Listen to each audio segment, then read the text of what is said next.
Bonjour, c'est Ed. Pour la revue du Linden Air, un kit grand format réalisé en Allemagne. La qualité de fabrication est excellente, la réalisation également, mais le concept souffre de quelques défauts agaçants. On va voir tout ça en détail et on commence rapidement par le contenu de la boîte. Dans la boîte, vous trouverez bien sûr le kit qui est composé d'une batterie et d'un atomiseur. Vous aurez également une résistance de rechange, un cordon pour le recharger qui n'est pas un cordon micro USB mais un câble aimanté, on verra ça tout à l'heure. Vous aurez également des spares pour l'atomiseur ainsi qu'une pochette pour ranger l'ensemble et un mode d'emploi qui est très bien réalisé en allemand et en anglais. Et voilà le kit Linden Air en détail. Les deux premières choses que l'on remarque quand on le prend en main, clairement c'est son format. C'est du lourd, c'est grosso modo l'équivalent d'une batterie 26650 en diamètre. Vous avez toutes ces caractéristiques ici. Ça n'est donc clairement pas un petit produit qui se glissera très facilement dans une poche. Mais par contre, quand on l'a en main, c'est quelque chose de massif. Le deuxième point, c'est l'excellente qualité de ses finitions. C'est un produit qui est conçu et réalisé en Allemagne et ça se sent. On est clairement sur un produit, on va dire high-end. Là, c'est vraiment les finitions sont excellentes. La surface du mode est relativement douce, ça fait un petit peu caoutchouteux, mais c'est très très agréable. L'intégration de l'écran, des boutons, on verra les menus en détail tout à l'heure. Et la qualité de l'atomiseur, ça se sent à son poids, c'est vraiment du très très lourd. Et encore une fois, les finitions sont vraiment excellentes sur l'ensemble de ce kit. À la base du kit, on va avoir non pas une prise micro USB, mais un un gros contact pour le rechargement. Ça va être la première qualité en fait de ce kit. Ça se recharge avec de l'USB d'un côté, mais surtout une prise aimantée de l'autre pour recharger. Il suffit simplement de rapprocher la prise de recharge du mode et ça rechargera directement. C'est un point qui est super bien vu. Encore une fois, peut-être la qualité allemande. Là, c'est pareil au niveau du poids, on sent que c'est pas du plastoc. C'est effectivement une connexion qui sera beaucoup plus costaud, clairement, et beaucoup plus facile à mettre qu'une connexion micro USB. Là, c'est deux aimants en fait qui font le contact. Du coup, effectivement, c'est quasiment inusable. Encore une fois, un point que les Allemands ont tendance à privilégier, et d'ailleurs à juste titre.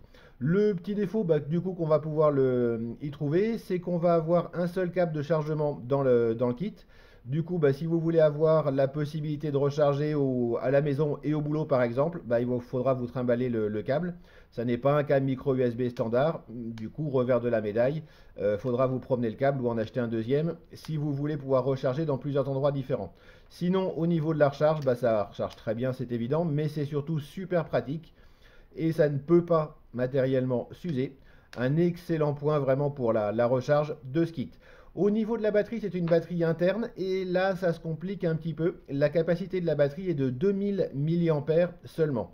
C'est un point que je trouve décevant. Vu le format de la batterie, on se serait attendu à au moins l'équivalent d'une bonne batterie 18650, à savoir 3000 mAh. Voire pourquoi pas, s'il y a moyen, caser l'équivalent d'une 26650 et on aurait été jusqu'à 4200 mAh. C'est pas le cas.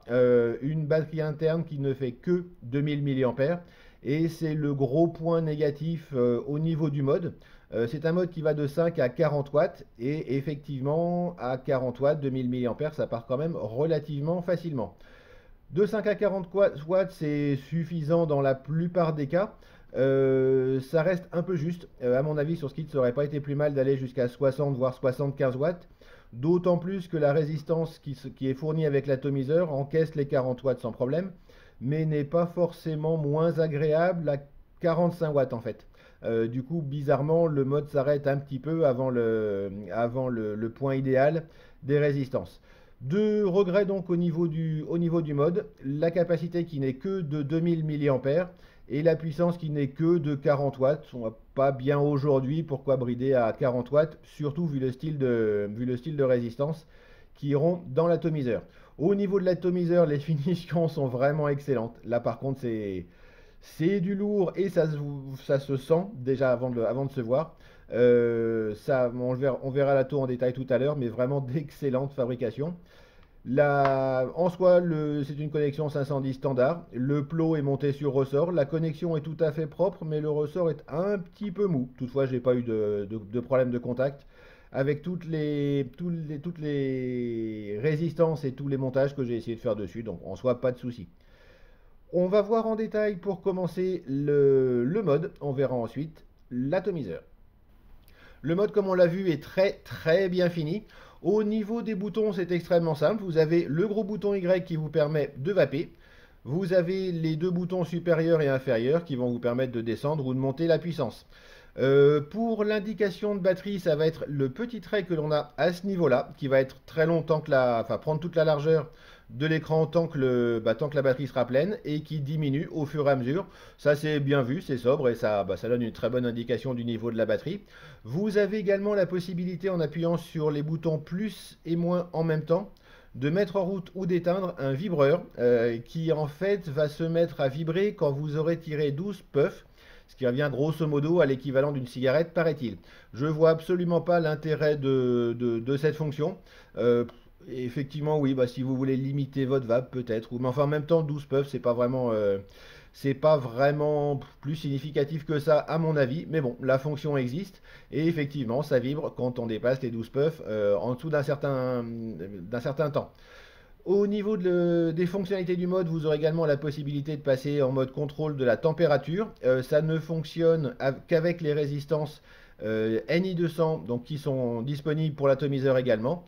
Vous n'avez pas trop de moyens de calibration, etc. Donc ça ne fonctionne qu'avec du NI200 et les résistances fournies donc directement par Linden.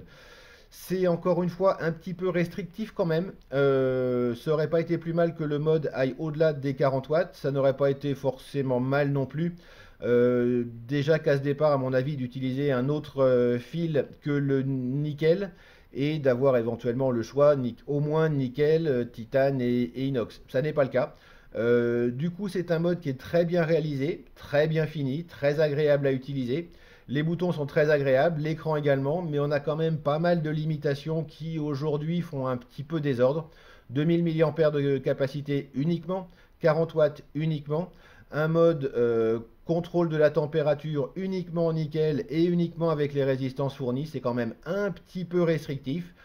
En particulier, si on tient compte du prix, du prix du kit, la qualité a un prix et effectivement le kit justifie tout à fait son prix au niveau de sa qualité, pas forcément au niveau de ses fonctions. On va passer à l'atomiseur qui est à la fois la bonne et la mauvaise surprise de ce kit également. Au niveau de la connexion 510, rien de particulier, on a une connexion 510 standard. L'ensemble est vraiment très lourd, massif et vraiment costaud. Là, on est clairement sur une fabrication high-end et ça fait plutôt plaisir. Au niveau pour le réglage du flux d'air, ça se passe en bas. Vous avez des bagues qui font un petit peu caoutchouter mais qui sont super agréables à manipuler. Une position complètement fermée de chaque côté et une position complètement ouverte, symétrique de chaque côté. Le flux d'air est très aérien, clairement. Grosso modo, on a un flux d'air qui est un petit peu restrictif, mais qui sera parfait pour faire de l'inhalation directe en position complètement ouverte.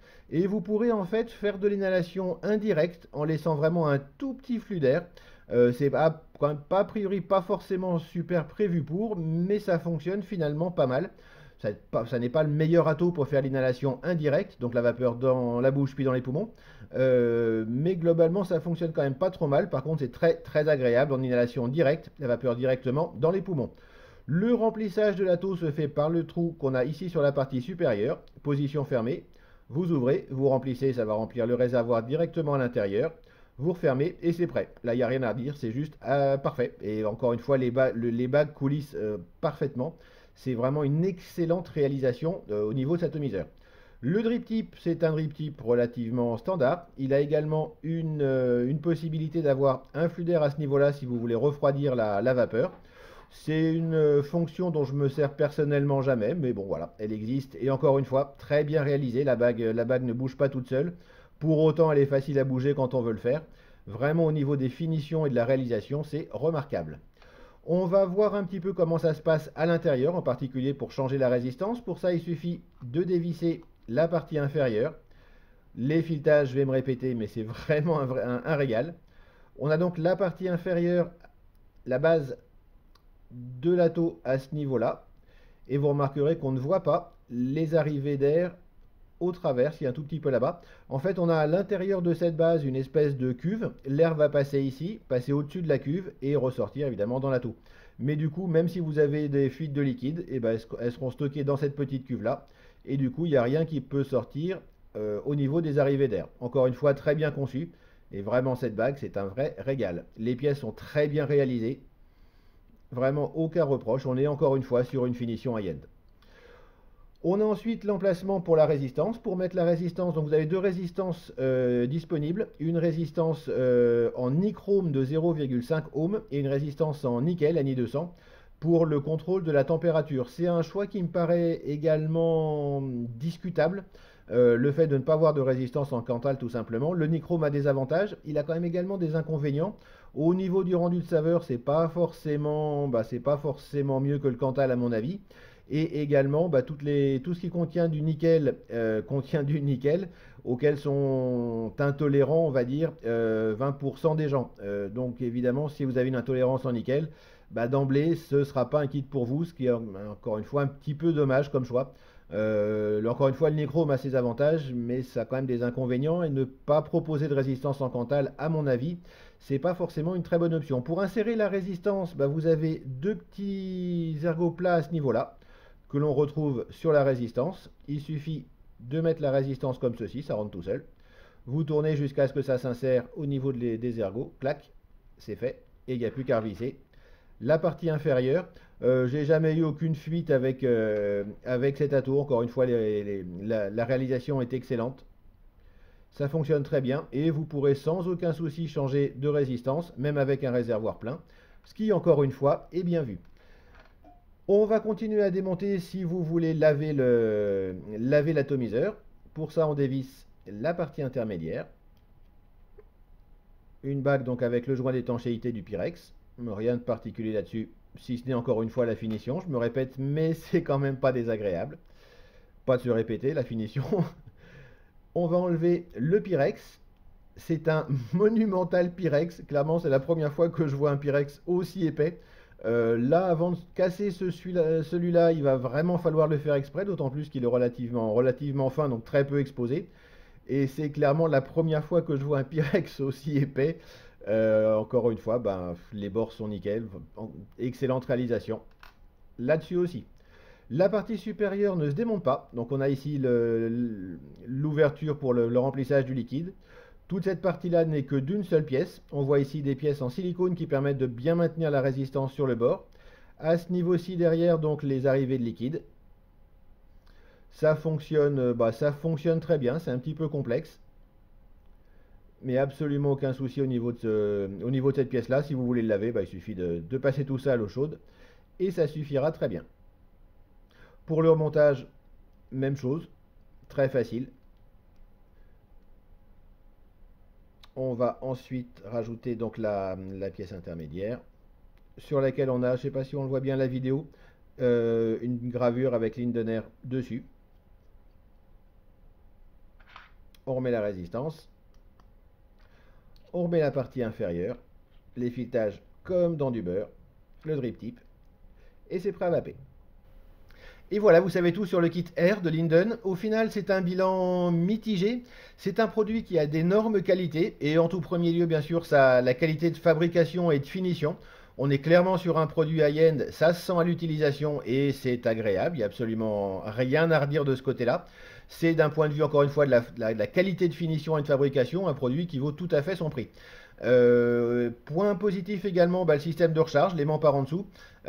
C'est pratique et surtout ça a une durée de vie quasiment illimitée, bien plus largement supérieure en tout état de cause aux prises micro USB. Ça, c'est une bonne chose. Par contre, effectivement, si vous voulez recharger à la maison et au bureau, il faudra soit vous trimballer le câble, soit en acheter un deuxième. Les points négatifs de ce kit quand même, il y en a des vraiment embêtants. Le premier, la capacité de la batterie, 2000 mAh, c'est vraiment juste, surtout compte tenu du format de l'ensemble. Les fonctionnalités limitées de la partie batterie, avec exclusivement un mode contrôle de la puissance jusqu'à 40 watts, c'est un petit peu juste parfois. Et également un contrôle de la température exclusivement en nickel avec les résistances Linden. Ça, c'est un petit peu dommage également. Au niveau de l'atomiseur, les réalisations sont absolument époustouflantes. Vraiment, les finitions sont remarquables. Par contre, la vape est, on va dire, bonne, mais sans plus. La production de vapeur est correcte. Le rendu de saveur est correct, voire bon, mais pas plus. Et c'est encore une fois un petit peu dommage. pour un kit high-end, avec des finitions aussi exceptionnelles, d'avoir une vape qui, elle, reste relativement banale. Si vous voulez plus d'infos sur ce kit, je vais vous mettre le lien de Linden directement dans la description de cette vidéo. Si vous avez d'autres questions, bah, n'hésitez pas à les poser dans les commentaires YouTube. Pour vous abonner à la chaîne, si ces revues vous plaisent, il suffit de cliquer ici. Il me reste à vous souhaiter une excellente vape et à la prochaine.